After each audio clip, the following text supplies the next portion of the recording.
Hi, my name is Erika Schreck, and I am here for part 3 in my Grief Ease series. And today I want to talk a little bit about the special days, the birthdays, the death day, any kind of anniversary, or something like a holiday, or Father's Day, Mother's Day. And sometimes those particular times can be more triggering. They definitely bring up body memories when you have lost a loved one, human or animal. And a couple things that I have learned include having some kind of plan and or being just very present and open to spontaneously honoring what you need. So I want to talk a bit more about that today.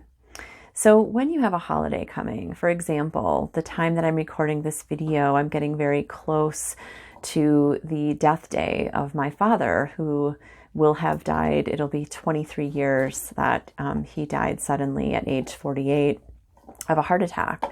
And I also recently had a death day of my dog Harley, who died 7 years ago. When those days are coming up, I have found it very helpful to think about how I might want to spend that day, or even a simple act that I can do to honor my deceased loved one and to really honor myself. And I invite you to think like that a little bit more, especially when you're going through this the first time. There's always that year of first holidays, without someone, first birthday without that loved one, and so forth. Even just days that feel more special because maybe you achieve a milestone or have something significant happen and that person isn't there, like a graduation.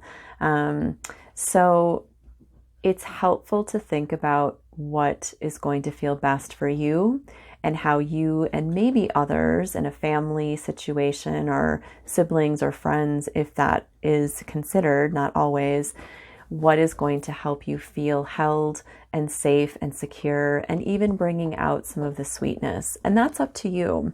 Now, if you don't want to plan, because sometimes I personally have found comfort in planning. For example, for many Christmases after my father died, my siblings and I made sure to have a blue candle, and we just kept that tradition, and then we changed it. So even if you have traditions or things that you might schedule to do, that can change. So be flexible, be open, and again, always honor in the present moment what you are truly needing and what feels most helpful. Okay, so that's one thing. And again, whether you schedule something or not of how you want to honor your deceased and just memorialize or just honor a holiday, for example, be open to that changing. Be open to maybe doing something different this year than what you did the previous year because it feels better. It truly is about being present within yourself that day, and also just being a little kinder. If you can take the day off, or at least planning some spaciousness or something for yourself, or if it's impossible to do what you really want that particular day, to maybe not put so much weight, on that day, but say, actually the next day we're going to do this thing. So just keeping that in mind, I think, is just offering a nice, tender approach to yourself and what you might know you need. And sometimes we can't anticipate what happens or everything that we might feel in a given day.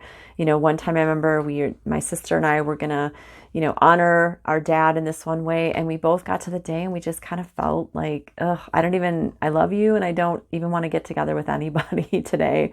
So being just really honest and again, thinking about what you most need. So I like to bring in, when I'm doing my grief work, this idea of honor, remember, and praise.